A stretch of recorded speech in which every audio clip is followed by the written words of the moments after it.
The music was a velvet trap, and she was willingly caught. She was a nobody, a shadow in a borrowed dress, but tonight, at the Somerset masquerade, she was anonymous. When the tall stranger in the wolf's mask bowed, she took his hand. He didn't dance like a gentleman. He danced like a storm. His hand on her waist was firm, proprietary. He leaned in, his voice a low vibration against her ear. "I have been searching for you." She laughed, a breathless, foolish sound. She had no idea how true his words were. She had no idea that this one dance would be the end of her life and the beginning of another. Rosamond Finch should have been at home, mending her mistress's torn lace by candlelight. Instead, she stood beneath the glittering chandeliers of Lord Somerset's ballroom, her reflection flickering across the marble floor like a ghost. She was there not as a guest, but as an impostor, companion to the daring Lady Beatrice, who had insisted they borrow invitations to the most coveted event of the 1888 London season, the Venetian masquerade. Surrounded by perfume, laughter, and the shimmer of silks, Rosamond felt both thrilled and terrified. For one stolen night, she wasn't a servant hidden in the shadows, but a woman standing in the light. Yet as the orchestra swelled, and her gaze caught that of a masked stranger watching from the staircase, she understood a dangerous truth. Borrowed worlds never come without a price. "No one will ever know, Ros," Beatrice had chirped, adjusting her own elaborate butterfly mask. "We shall be phantoms." But Rosamond felt agonizingly real. Her dress, a deep rose damask, was a cast-off from Beatrice, altered by her own needle. Her mask was a simple black domino, her brown hair pinned up in a style she'd copied from a society page. She was a sparrow trying to pass as a peacock. She kept to the shadows, sipping watered-down champagne and marveling at the sheer, unapologetic wealth. The air was thick with hothouse flowers and expensive perfume. Then she saw him. He wasn't the most elaborately dressed. He wore a simple, elegant black mask shaped like a wolf's visage, his evening wear tailored to perfection by a master, perhaps even Mr. Poole of Savile Row. But he commanded the room. He wasn't dancing, he was observing. And then his gaze found hers. Rosamond's instinct was to bolt. She was trespassing, she was a fraud, but his stare held her fast. He crossed the floor with a predator's grace, ignoring the fluttering fans of titled ladies. He stopped before her and bowed. "My lady," he said. His voice was deep, textured, like aged whiskey.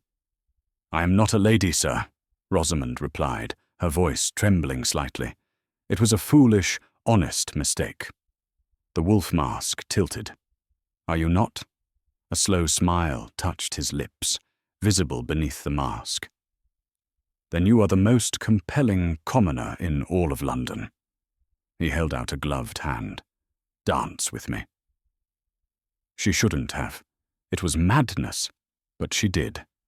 He pulled her onto the floor, and the world dissolved. He didn't dance the waltz with the polite, required distance. He held her close, his hand a scorching brand on the small of her back. She could smell the faint, clean scent of bergamot and starch.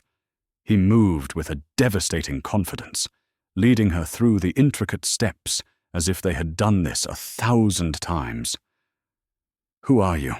she whispered, breathless. "I am the man who has been searching for you," he murmured against her temple. "You don't know me." "I know that face. I would know it anywhere." The words chilled her. The waltz ended. He didn't release her. "I must go," she insisted, pulling away. The panic was suddenly very real. This was a game she was not equipped to play. "The night is not over," he said, his voice a soft command. "It is for me." She turned and fled, pushing through the laughing, masked crowds.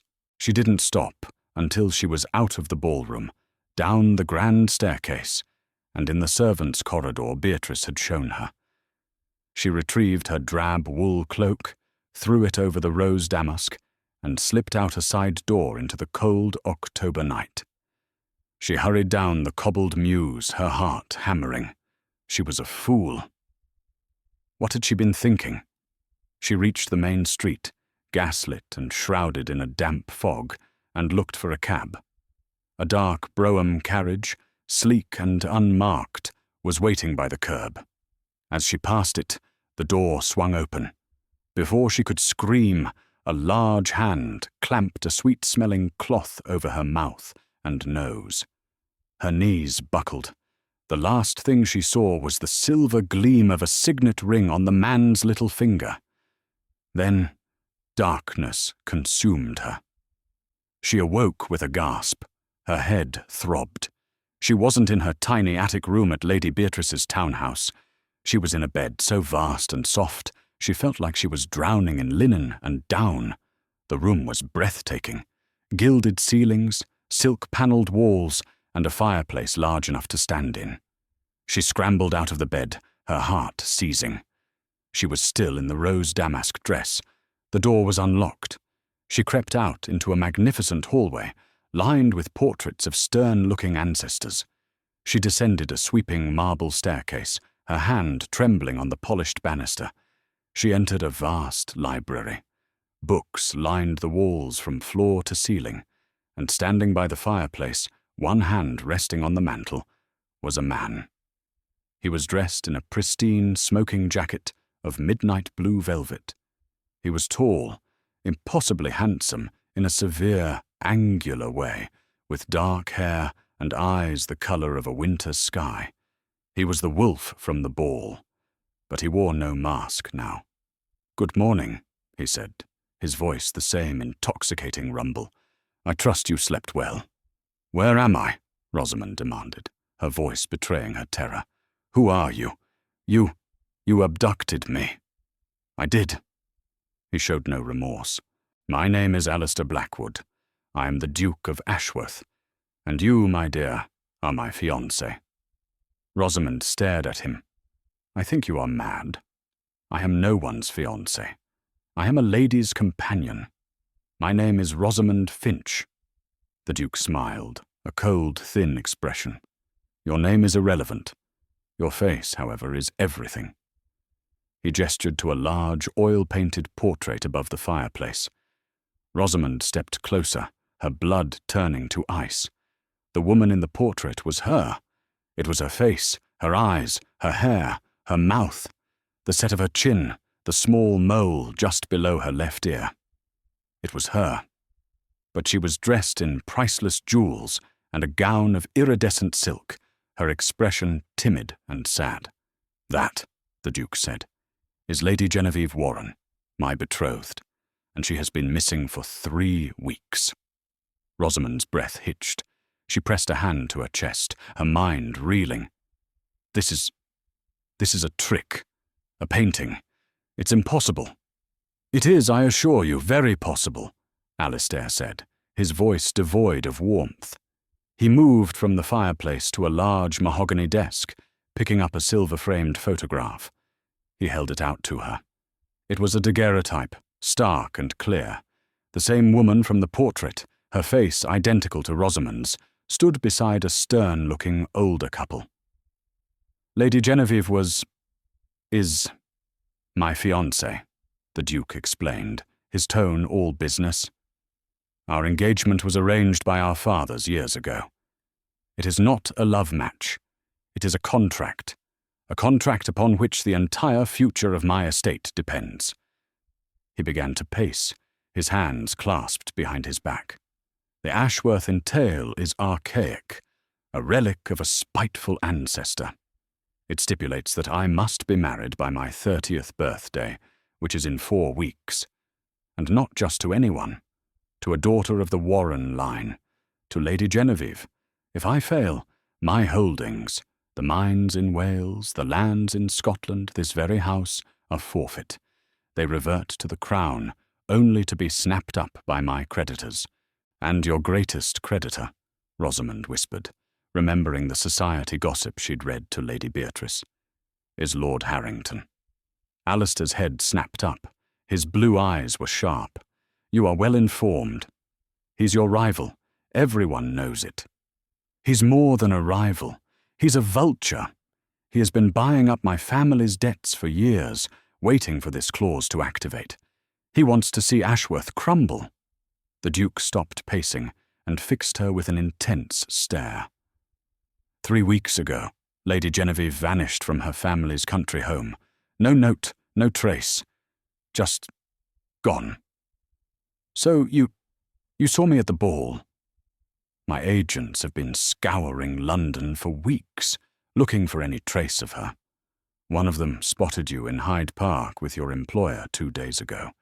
He thought he'd found her. He followed you. He learned your name. He discovered you were attending the Somerset ball. His confession was chillingly calm. I went last night to see for myself. The dance was a confirmation.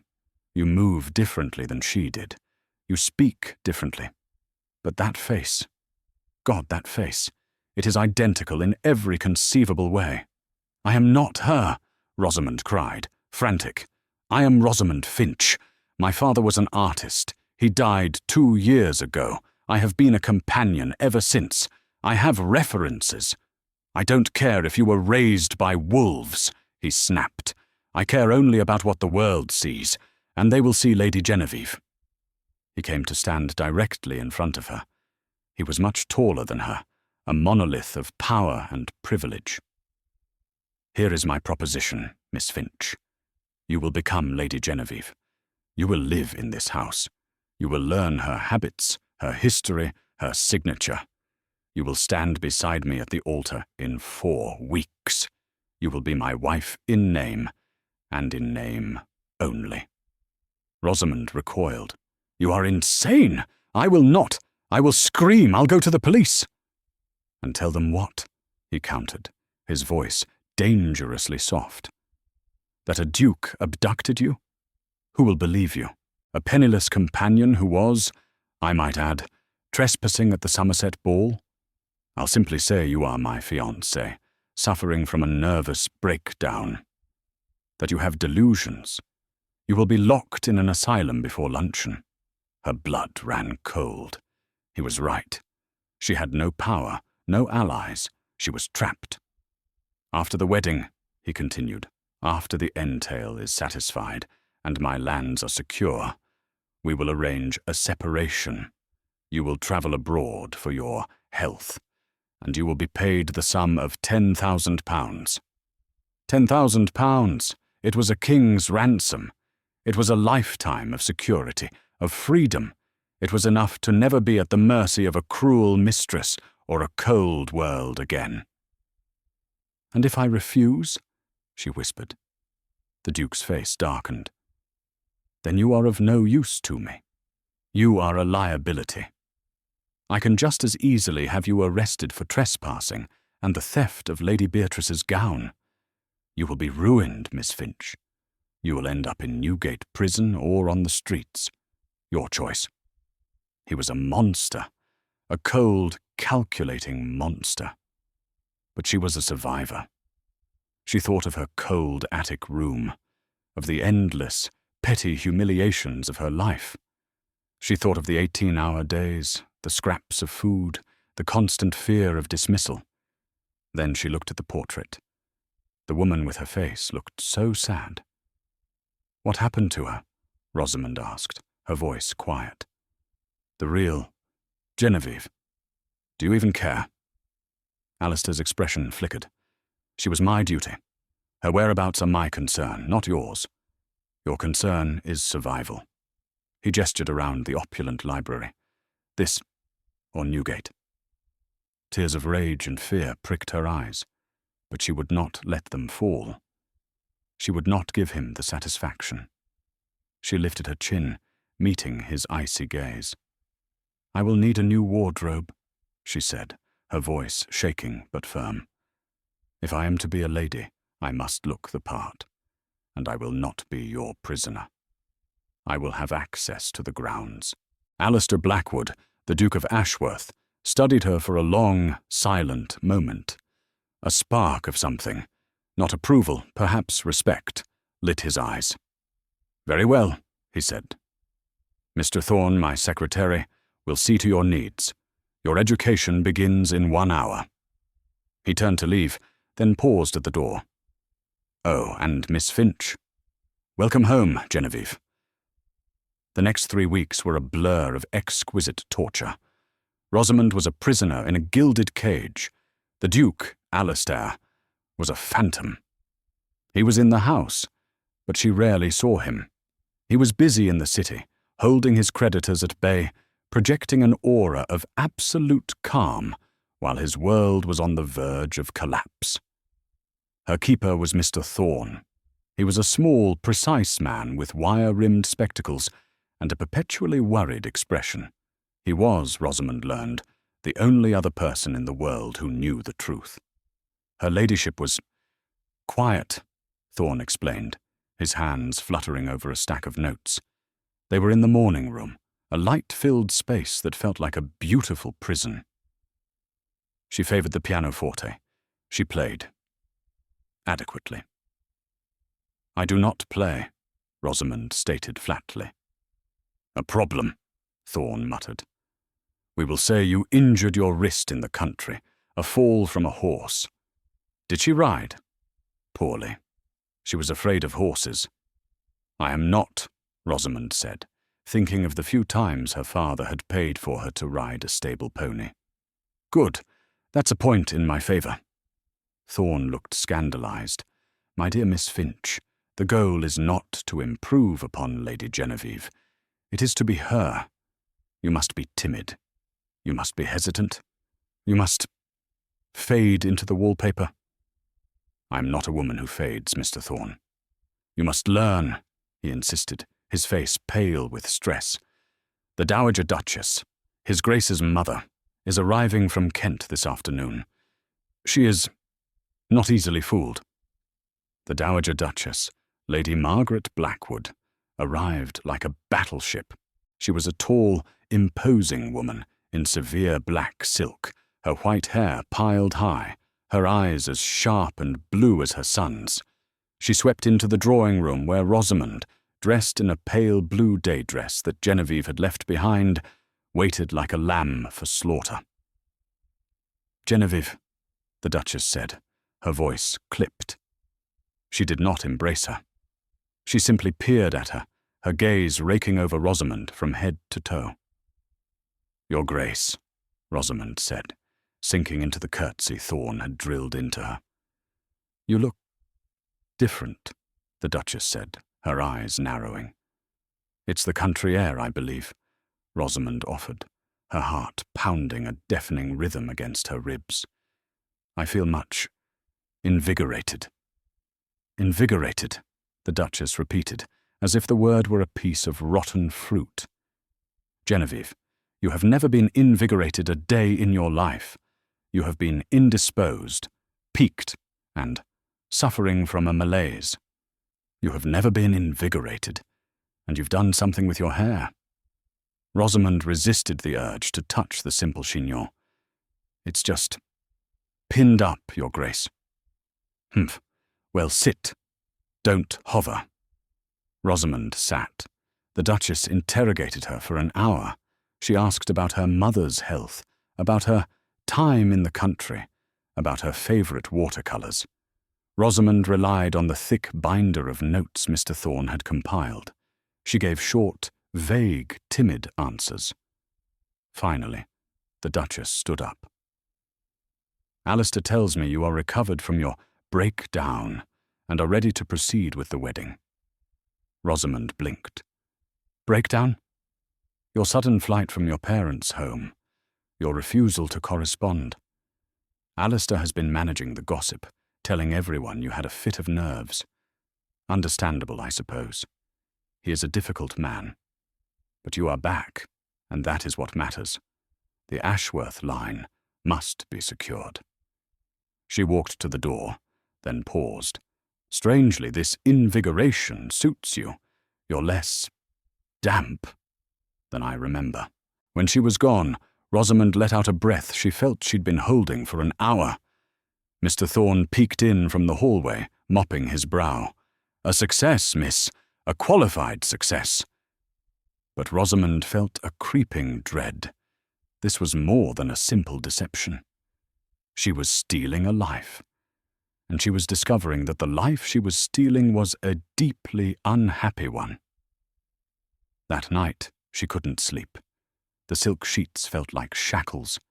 She prowled the room, her room, Genevieve's room, and her fingers brushed against a loose panel of an ornate wooden secretary desk.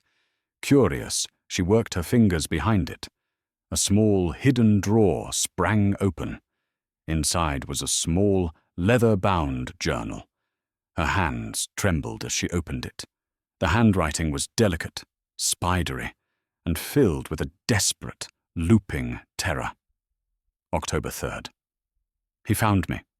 H knows. He says he has the letters. Father will be ruined.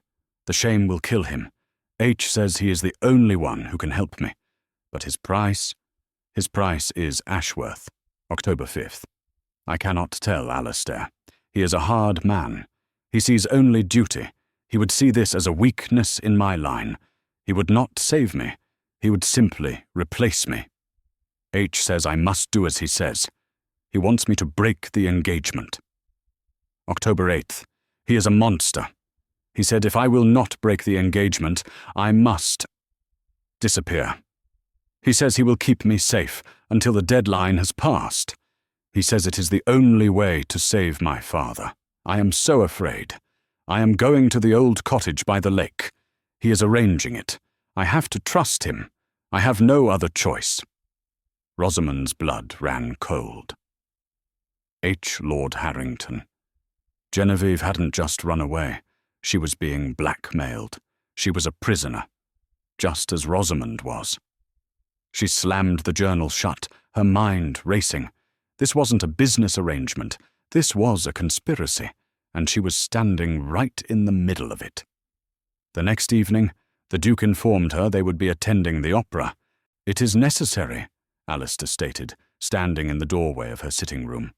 He looked magnificent in his white tie and tails. "We must be seen. The world must be reminded that Lady Genevieve Warren is back in London and on my arm." "And what if I make a mistake?" Rosamond asked, her hands clenched. She was wearing one of Genevieve's gowns, a pale lavender silk that made her feel like a fragile doll. "What if I use the wrong fork or speak to someone I'm not meant to know?" "You will follow my lead," he said, his voice flat.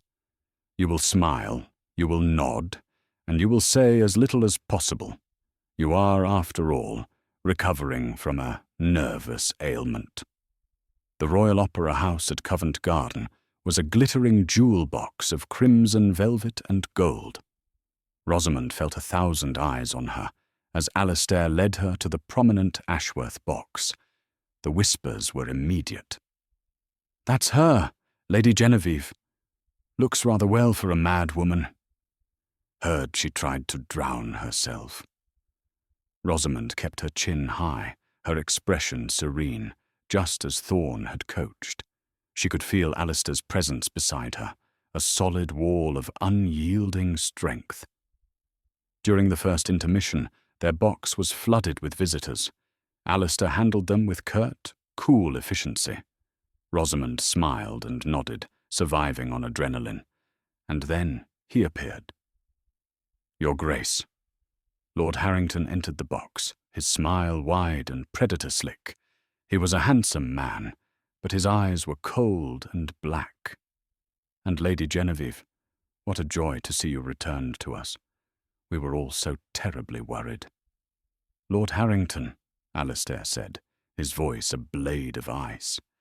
"How good of you to call."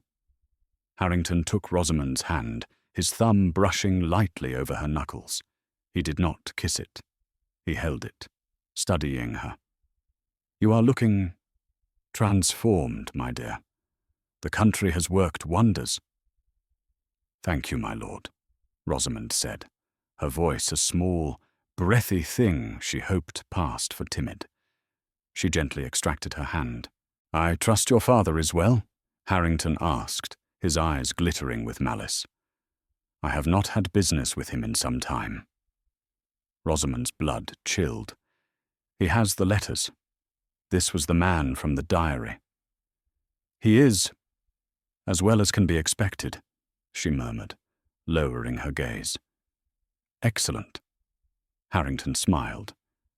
"You know, I was just reminiscing with Lord Pemberton about that dreadful picnic last spring, the one where you were so terribly stung by a wasp. Your reaction was quite memorable. You fainted dead away into the trifle." Rosamond froze. This was a test, a memory she couldn't possibly have. Mr. Thorne had not mentioned a trifle. Alistair tensed beside her, but before he could intervene, Rosamond gave a weak laugh. "Oh, goodness," she said, pressing a hand to her temple. "My lord, you must forgive me. My physician says my episode has played havoc with my short-term memory. I barely recall this morning, let alone last spring." Harrington's smile faltered for a fraction of a second. Rosamond pressed her advantage, her voice trembling just enough. "In fact, I find all this excitement a little overwhelming. Alistair, my love," she said, turning to the Duke and placing a trembling hand on his arm. I think I need some air." Alistair looked down at her, his expression unreadable, but he covered her hand with his own. "Of course, my dear." He fixed Harrington with a look of pure dismissal. "Harrington, you will excuse us." He led her from the box, his hand warm and firm on hers. As soon as they were in the private corridor, Rosamond leaned against the wall, her legs shaking. "That was close," she breathed. "You did well," Alistair said. His voice was quiet, and for the first time it held a note of something other than command. He was still holding her hand. "He's the one," she said, looking up at him, her eyes wide with a new, shared fear. "He's the one who has her. I'm sure of it." Alistair's face hardened. "What do you mean?" I found her journal." "Hidden?" "She didn't run away, Alistair. She was being blackmailed by Harrington. He made her disappear. He's hiding her, waiting for your deadline to pass so he can ruin you." The Duke's hand tightened on hers, his knuckles turning white. He didn't look shocked. He looked confirmed. "I suspected as much," he said, his voice a low growl. "I knew he was buying my debts, but I couldn't find the leverage he had on the Warrens. The letters? It must be to do with her father's finances." He looked at Rosamond, and for the first time, he wasn't looking at a tool. He was looking at an ally. "He's playing a deep game. He set a trap, and you and I just walked right into it." "He was testing me," Rosamond whispered. "He suspects. He knows I'm not her." "No," Alistair said, his gaze intense. "He doesn't know. He's suspicious. Your answer was perfect. You've bought us time, but he will not stop. He will set more traps. He's a spider, and he's just felt the first tremor in his web." "What do we do?" she asked. "We play the game better than he does," the Duke replied. "We stop reacting, and we start hunting. We find out what those letters are, and we find out where he's holding Genevieve." He released her hand, but the warmth of his touch lingered. "The stakes just changed, Miss Finch. This is no longer just about my estate. It's about a woman's life, and it's about our survival." The house, once a prison, now felt like a fortress. An uneasy truce had formed between Rosamond and the Duke. They were co-conspirators, bound by a secret that was growing more dangerous by the day. Alistair dispatched Mr. Thorne to Genevieve's family seat under the guise of retrieving some of her forgotten belongings. His real mission? to search her father's study for any clue about the blackmail. Meanwhile, Alistair and Rosamond had to maintain the public charade. This meant dinners, a trip to Hyde Park in the Duke's gleaming carriage, and endless fittings for a wedding dress Rosamond felt was a shroud. The more she played the part of Genevieve, the more she disliked the woman she was pretending to be. Genevieve's letters, her diary, her simpering watercolour landscapes, they all painted a picture of a woman with no will of her own. She was terrified of him, Rosamond said one afternoon. She and Alistair were in the library, a room that had become their de facto war room. She held Genevieve's journal. She was terrified of Harrington, yes, but she was terrified of you too.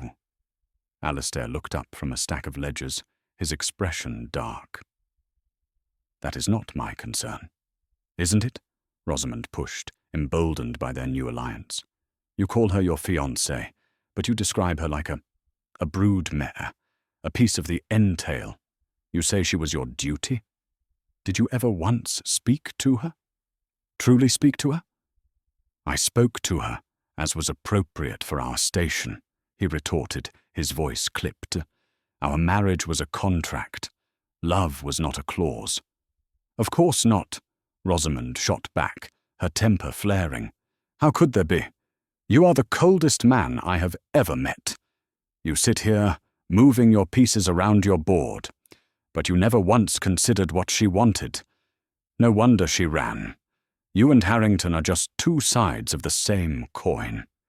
He trapped her with blackmail, and you trapped her with a loveless legal cage. Silence descended, heavy and absolute. Alistair stared at her, his face a mask of stone. She had gone too far. She had insulted him, the Duke, in his own home. He could still ruin her. He stood up, walking not to her, but to the window. He stared out at the rain-slicked London square. My father, he said, his back to her, was a romantic. He loved my mother to distraction. He also loved cards, horses, and disastrous investments. He loved her so much, he bankrupted this family. He left me with a mountain of debt, a crumbling legacy, and one single narrow path out, the entail. This archaic, hateful clause that tied my survival to the Warren family. He turned to face her, his eyes stripped of their icy armor. For the first time, she saw the man beneath the title, exhausted, burdened, and achingly human. Do you think I like being cold? He asked, his voice low and raw. Do you think I enjoy being a monster? Cold is what has kept my head above water. Cold is what has kept my tenants from being thrown off their land. Cold is what Harrington understands. I did not have the luxury of love, Miss Finch. I had only duty. Genevieve was that duty. And yes, she was timid, and she was weak. And I despised her for it. He ran a hand through his hair, a gesture of profound weariness. And then you danced with me. At the ball, I knew you were an imposter. I knew it the moment you spoke. You looked at me. No one has ever looked at me like that. Not with fear, not with deference. Just curiosity. And you weren't afraid. He took a step toward her. I brought you here to be a ghost, to be a placeholder, and instead, you are the most vibrant, infuriating, alive person who has ever set foot in this house. Rosamond's heart was hammering. This was more dangerous than Harrington. This was a truth that could destroy them both. I am not Genevieve, she whispered. No, he said, his voice hoarse. He was standing in front of her now, so close she could feel the heat radiating from him. You are not. He reached out, his fingers gently tracing the line of her jaw, a touch so tentative it ached. You are Rosamond. You are brave. And you have the worst timing of any woman I have ever met. The library door burst open. Mr. Thorne stumbled in, his clothes spattered with mud, his face ashen. "Your Grace," he gasped, clutching a small wax-sealed box. "I found it, hidden beneath a floorboard in Lord Warren's study. It's not just debts, it's correspondence." Alistair dropped his hand from Rosamond's face, the mask of the Duke snapping back into place. "Correspondence?" Thorne nodded, his hand shaking as he opened the box. "Letters, Your Grace. Between Lord Warren and St. Swithin's Foundling Hospital." Rosamond's blood went cold. "St. Swithin's?" "It seems, Your Grace," Thorne said, his voice barely a whisper as he read the top letter, "that the real Lady Genevieve Warren died of a fever 20 years ago, at the age of 2. Rosamond looked at Alistair, her mind catching on a single, horrifying detail from her own past. "St. Swithin's, that's where my father, my adoptive father, that's where he found me." Thorne pulled out a second set of papers. "And it seems Lord and Lady Warren, desperate to maintain their line and the connection to the Ashworth entail, adopted a replacement. An infant girl, from the very same Foundling Hospital." Alistair looked from the papers to Rosamond, the implication hitting him like a physical blow. Rosamond sank into a chair, the room spinning. "The painting, my face, the mole." She looked at Thorne. "The records. Is there a name?" "My name? Was there another?" Thorne shuffled the papers. "2 infants were given up by the same woman on the same day, miss. One was taken in by an artist, Mr. Finch. The other was given to the Warrens. The notes say they were twins." Rosamond looked up, her world fractured. "Genevieve, she's not just my double, she's my sister." The revelation hung in the air, heavy and suffocating. Genevieve was her sister, her twin sister, a woman she'd never met, a woman whose unhappy life she had stolen was her own flesh and blood. "This changes everything," Rosamond said, her voice shaking. This was no longer a performance. It was a rescue. "Harrington isn't just holding a stranger, he's holding my sister." Alistair's face was grim. "It also means the entail is void. Genevieve is not a Warren by blood. My marriage to her would mean nothing." Harrington. Harrington must have discovered this. This is his blackmail. It's not just her father's debts, it's the fraud. He's threatening to expose the entire Warren family. "And ruin them," Rosamond finished. "That's why she ran. To protect the parents who raised her. She's protecting their secret." "And Harrington is hiding her until my deadline passes," Alistair concluded. "At which point, he can call in my debts. He wins. He gets Ashworth, and he holds the Warren family's ruin in his back pocket." "We have to find her," Rosamond insisted, rising from the chair. She was vibrating with a new, fierce energy. The fear was gone, replaced by a cold, sharp rage. "Thorne," Alistair commanded, "where did Genevieve say she was going in her journal?" "The old cottage by the lake, Your Grace," Thorne said, flipping through his notes. "At the Warren estate." "It's a trap," Alistair said immediately. "Harrington would expect her to write that. He would have moved her. But he would have to hide her somewhere," Rosamond argued, pacing the library. "Somewhere she wouldn't be recognized. Somewhere close, where he could control her. Not in the country." "In London," Alistair agreed. "Somewhere discreet." Rosamond stopped. A sanatorium, a private hospital. She was recovering from a nervous breakdown. It's the perfect cover. He could have her committed. He could be paying a doctor to keep her sedated, confused. Alistair's eyes lit with a grim fire. "Thorne, get me a list of every private sanatorium in and around London. Cross-reference it with any physicians known to be in Harrington's debt." The next 2 days were a frantic, secret search. Thorne, proving to be a master of espionage, returned with a name. Dr. Matthews's Retreat for Nervous Afflictions, in Richmond, highly exclusive. And Dr. Matthews, Thorne added, lost a fortune at a card table to Lord Harrington last month. That's it, Alistair said. That's where he has her. I'm going, Rosamond declared. Absolutely not, Alistair retorted. It's too dangerous. You cannot go, she argued, rounding on him. You are the Duke of Ashworth. Your presence would raise every alarm. And Thorne is a man. They won't let him into the women's ward. But me? She gestured to her face. I am Lady Genevieve Warren. I am her sister.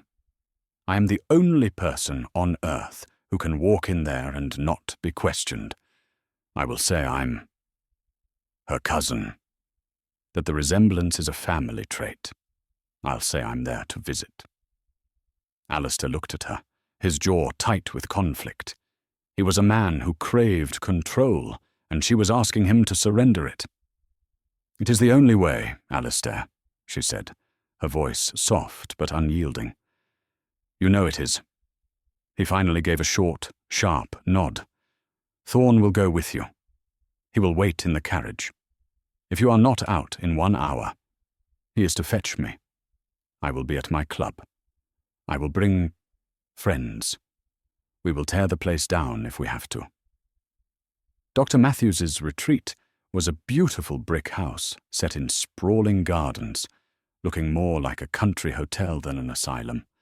But the windows had subtle iron bars, and the front door was operated by a heavy-looking attendant.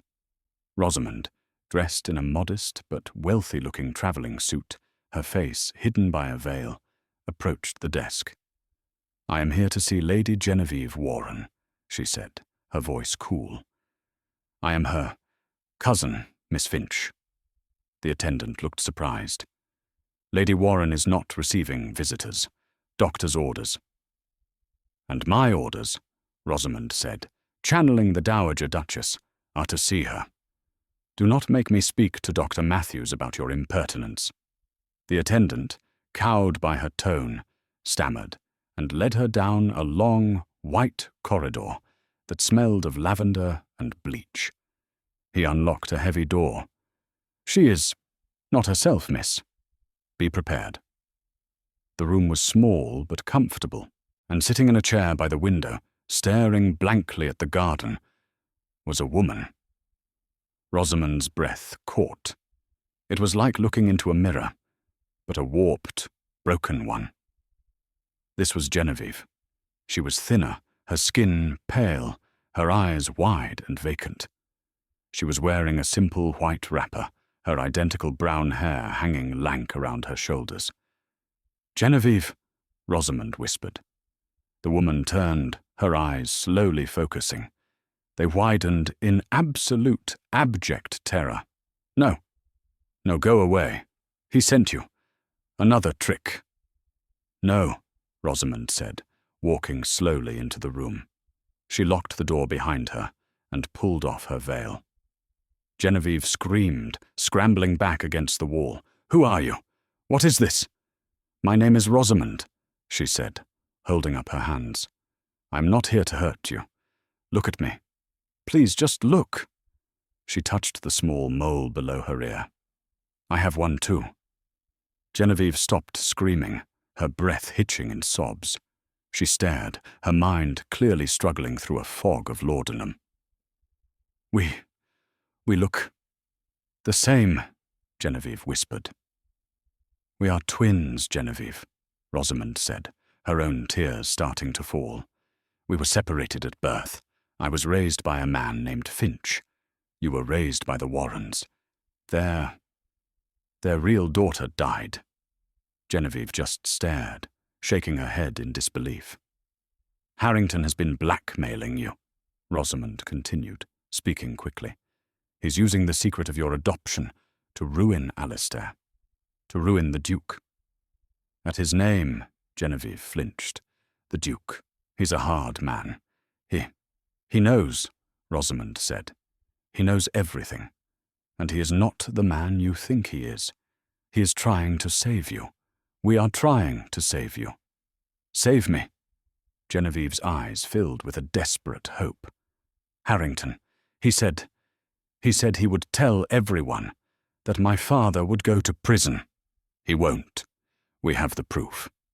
But we have to go. Now."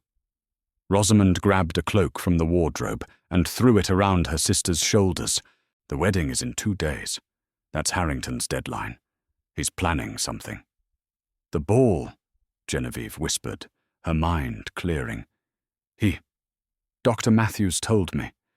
Harrington is coming tomorrow. He's moving me.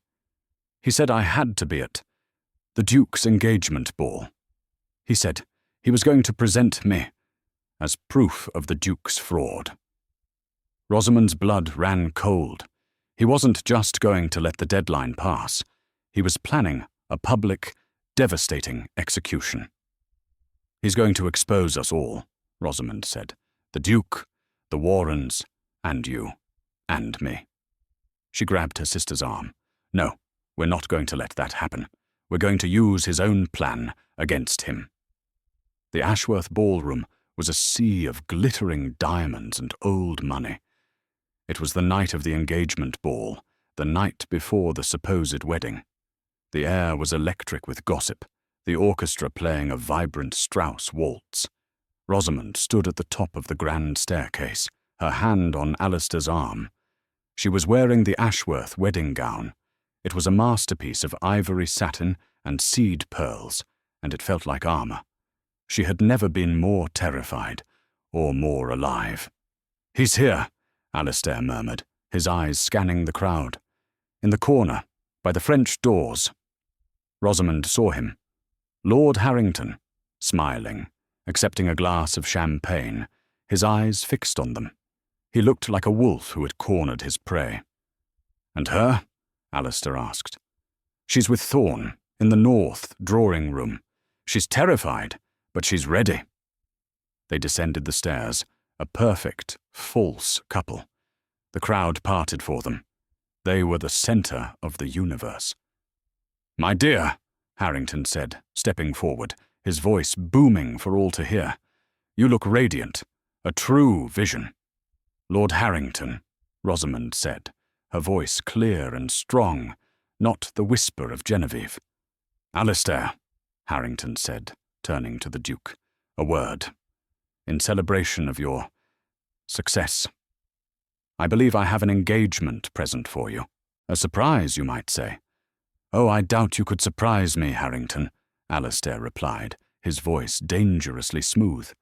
"Don't be so certain." Harrington raised his hand. "I believe you are celebrating an engagement to Lady Genevieve Warren. But I must ask, Your Grace." "Which one?" The music stopped. A collective gasp rippled through the ballroom. 2 men entered, and between them, stumbling and pale, was Genevieve. She was dressed in the simple white wrapper from the sanatorium, her hair wild, her eyes wide with terror. "This," Harrington declared, pointing to the real Genevieve, "is Lady Genevieve Warren, driven mad and hidden away by her cruel fiancé." He then turned, his finger stabbing toward Rosamond. "And this is an impostor, a fraud, a common gutter girl he has hired to steal his estate. He is a liar and a cheat, and his entail is void." The ballroom exploded. The Dowager Duchess, Margaret, grasped her chest, her face pale. Alistair Blackwood didn't move. He simply looked at Harrington with an expression of profound boredom.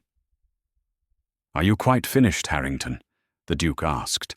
He then turned to the crowd. "Lord Harrington is, in fact, correct about one thing.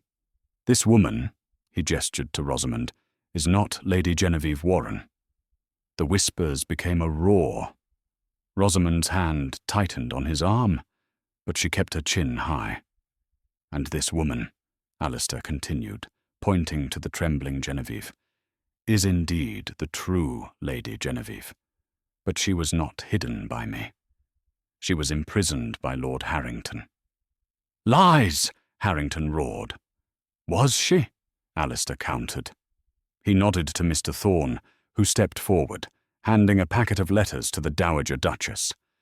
These letters, procured from Lord Harrington's physician, Dr. Matthews, detail the treatments, heavy laudanum and isolation, ordered and paid for by Harrington, to keep Lady Genevieve quiet until my marriage deadline passed. The Dowager's eyes scanned the page. This is monstrous.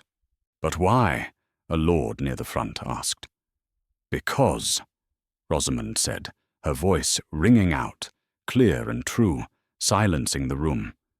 Lord Harrington discovered the truth, a truth my sister was hiding to protect her family.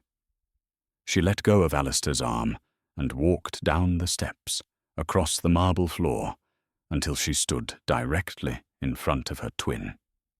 She took Genevieve's shaking hands. "Tell them, Genevieve," she said, her voice soft but strong. "You don't have to be afraid anymore." Genevieve looked at Harrington, who was white with rage. Then she looked at her sister's brave, steady face, and she found her voice. "I am not a Warren by blood," Genevieve said, her voice trembling but gaining strength. Our real mother left us at St. Swithin's Foundling Hospital. The Warrens. They adopted me after their daughter died. Lord Harrington found the letters. He blackmailed me. He said he would ruin my father. He made me disappear." The crowd turned as one to Harrington. He was ruined, disgraced, finished. "Get out," Alistair said, his voice a low command. "Get out of my house." Harrington, his face a mask of hate, turned and fled.